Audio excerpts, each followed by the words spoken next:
মৃত্যুর পরে কিয়ামত পর্যন্ত রুহু কোথায় অবস্থান করবে? আলিমগণ এ ব্যাপারে অনেক মতানৈক্য করেছেন। তাদের প্রত্যেকেরই দলিল রয়েছে। তাদের কেউ কেউ বলেছেন মৃত্যুর পরে রুহু জান্নাতে থাকে, আবার কেউ বলেছেন রুহু জান্নাতের দরজায় থাকে, আবার অন্য একদল বলেছেন রুহু কবরে থাকে, আবার আরেক দল বলেছেন রুহু সমূহকে ছেড়ে দেওয়া হয়, সেগুলো যেভাবে ইচ্ছে ঘুরে বেড়ায়। কেউ কেউ বলেছেন এগুলো আল্লাহর কাছে থাকে।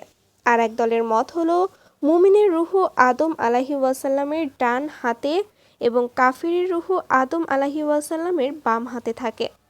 মূল কথা হলো রুহুসমূহ স্তর অনুসারে বরজাখে বিভিন্ন স্থানে অবস্থান করে। কোন রুহু ঊর্ধ্ব জগতের সর্বোচ্চ ইল্লিয়িনে অবস্থান করে। এগুলো হলো নবীদের রুহু।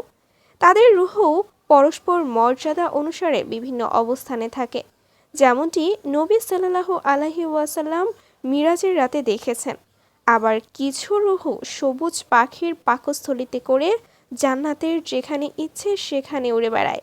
এগুলো শহীদের আত্মা।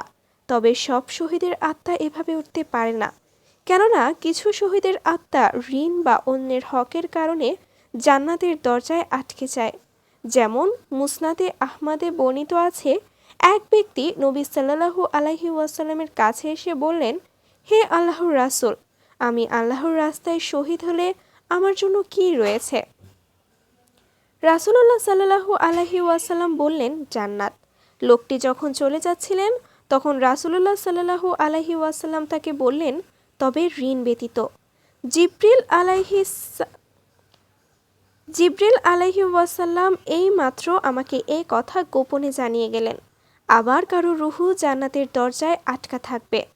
যেমন অন্য হাদিসে এসেছে, রাসূলুল্লাহ সাল্লাল্লাহু আলাইহি ওয়াসাল্লাম এক ব্যক্তি মারা গেলে তার সম্পর্কে বলেন, নিশ্চয়ই তোমার ভাই ঋণের কারণে জান্নাতে প্রবেশ করা থেকে আটকে আছে। আবার কারো কারো রুহু কবরে আটকা থাকবে। কখনো নয়, যার হাতে আমার প্রাণ তার কসম, ওই কম্বল যা সে খাইবরের দিন গনিমতের মাল বন্টন হওয়ার পূর্বে আত্মসাৎ করেছিল তা তার উপর আগুন হয়ে চলছে। আবার কারো রুহু জান্নাতের দরজায় অবস্থান করবে। যেমন ইবন আব্বাস রাদিয়াল্লাহু তাআলা আনহু থেকে বর্ণিত হাদিসে এসেছে, শহীদগণ জান্নাতের দরজায় দীপ্তমান নহরে সবুজ গম্বুজ বিশিষ্ট স্থানে থাকবে।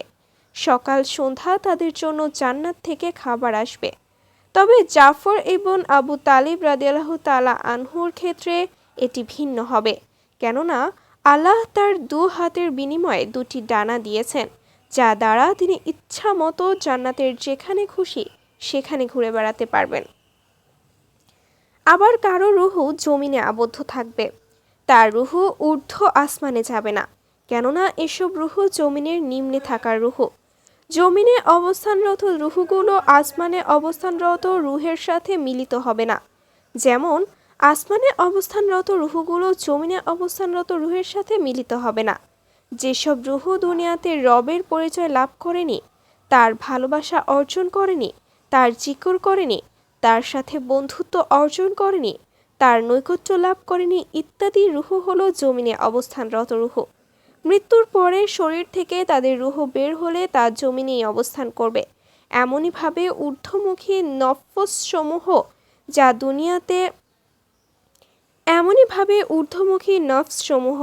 যা দুনিয়াতে আল্লাহর ভালোবাসা, জিকর, নৈকট্য লাভ ও বন্ধুত্ব স্থাপনে সর্বদা ব্যস্ত ছিল, সেগুলো শরীর থেকে আলাদা হওয়ার পরে তার উপযোগী ঊর্ধ্ব জগতের রুহের সাথে মিলিত হবে।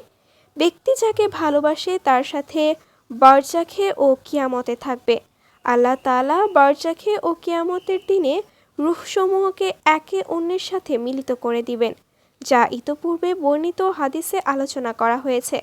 তিনি মুমিনের রূহ তার অনুরূপ মুমিনের রূহের মধ্যে প্রবেশ করাবেন। অতএব মৃত্যুর পরে রূহ শরীর থেকে আলাদা হলে তার আমল অনুযায়ী তার আকৃতির উপযোগী ও সমজাতীয় রূহের সাথেই থাকবে, তখন সেখানে তাদের সাথেই থাকবে। আবার কিছু রুহু জিনাকারী ও জিনাকারিনীর সাথে থাকবে। কিছু রুহু রক্তের নদীতে সাঁতার কাটবে। কিছু রুহুকে পাথর গ্রাস করবে। অতএব সব রুহু এক স্থানে সুখে বা দুঃখে থাকবে না, বরং কিছু রুহু ইল্লিয়িনের সর্বোচ্চ ঊর্ধ্ব জগতে থাকবে, আর জমিনের নিম্ন স্তরের রুহসমূহ জমিন থেকে উপরে উঠতে পারবে না, বরং জমিনের নিম্ন স্তরে থাকবে।